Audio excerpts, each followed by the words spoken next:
Live from downtown Bakersfield, 23 ABC News starts now.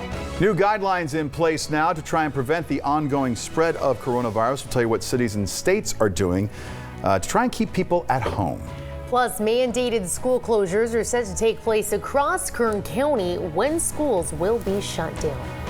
And a good morning once again. Thanks for staying with 23 ABC News. It's 6:30 on this Monday. I'm Mike Hart. And I'm Melissa Flores. We're going to turn now to CHP Officer Robert Rodriguez. Get us a look at the roads this morning. Good morning, Robert.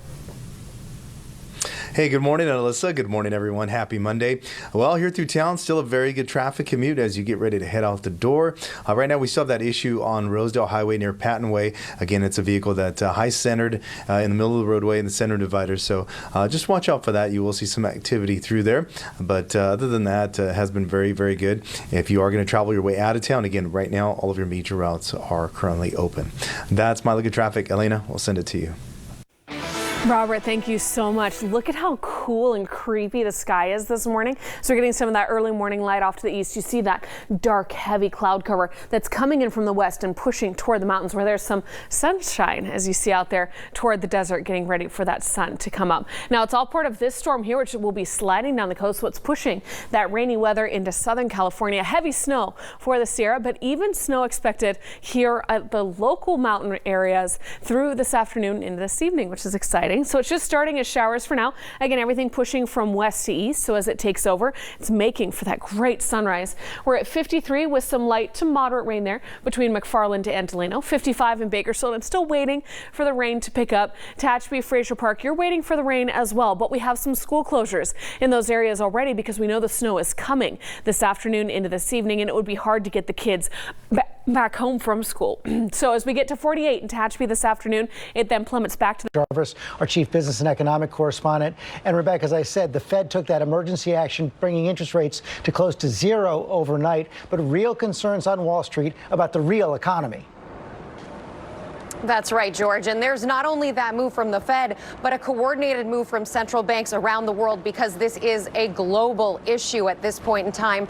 And the question is how the economies around the world are going to respond to this. We know that here in the United States, the cost of the shutdown that we have now seen in so many businesses, restaurants and bars just overnight here in New York and in many other American cities, the cost of the shutdowns to most American entertainment, most American activity has a significant price, about $120 billion coming out of GDP in just March alone, according to estimates out of Moody's Mark Zandi. And the longer term question, George, for this economy, and the one that Wall Street continues to focus in on, is the length of the disease, the government response, and ultimately how U.S. consumers will respond. Because we know there's the near term hit.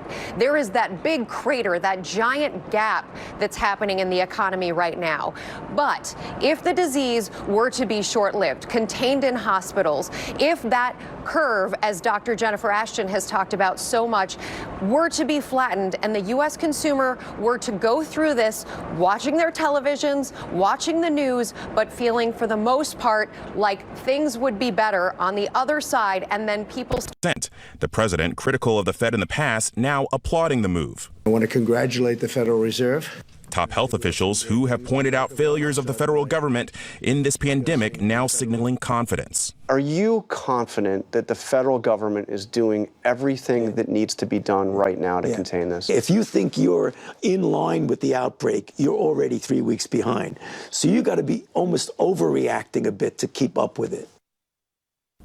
The first COVID-19 vaccine trial starts today in Seattle. Though it's just phase 1, any approval of a vaccine could take up to 18 months.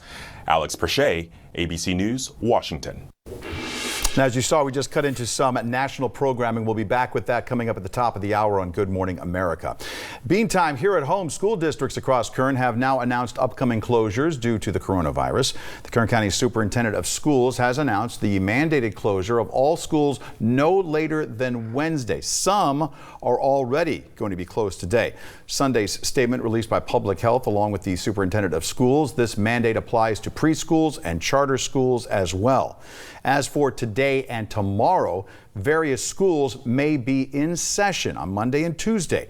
It could have altered times for the school. Once again, schools have been ordered to close no later than Wednesday. Officials recommend schools plan to reopen no earlier than Tuesday, April 14th, which is the Tuesday after spring break.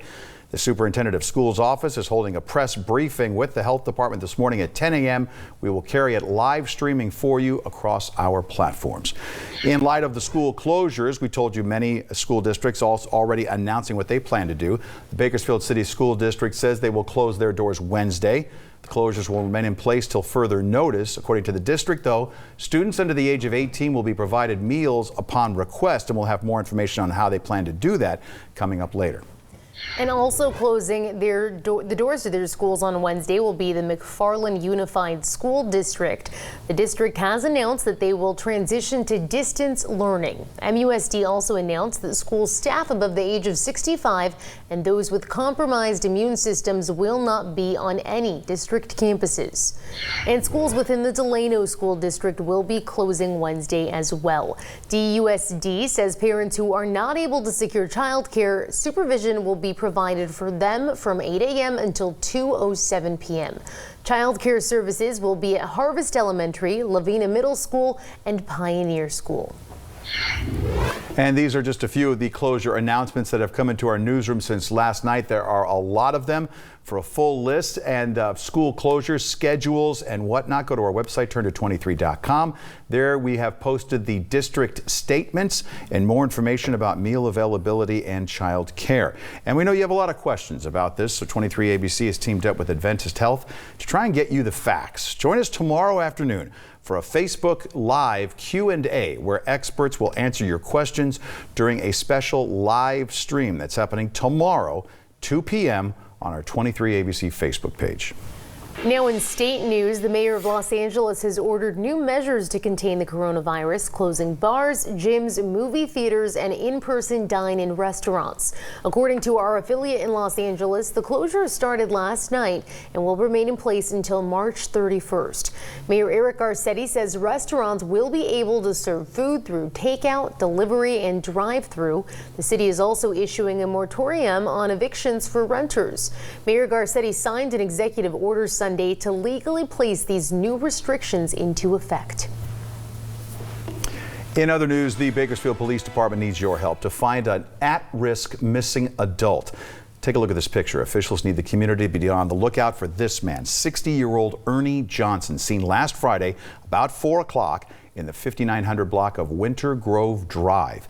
He's considered at risk due to medical conditions, and he was last seen wearing a black shirt, black sweatpants, and black Levi's shoes.